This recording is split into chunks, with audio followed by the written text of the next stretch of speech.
मेरे सोने का दिन है ते सारे दोस्त सोने कपड़े पा के सजा के अपने आप को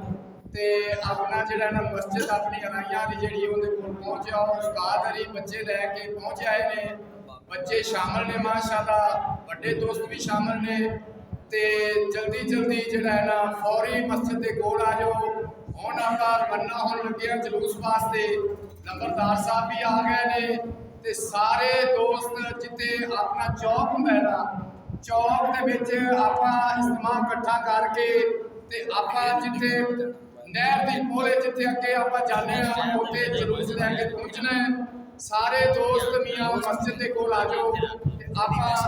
ये रवाना इत्थों होना है मस्जिद के कोलों ते बच्चे जिन्ने भी ने सारे मस्जिद के कोल पहुंचे और भाई उस्ताद अली बुला रहे हैं जेडे मस्जिद में बच्चे पढ़ते हैं नाराए तकबीर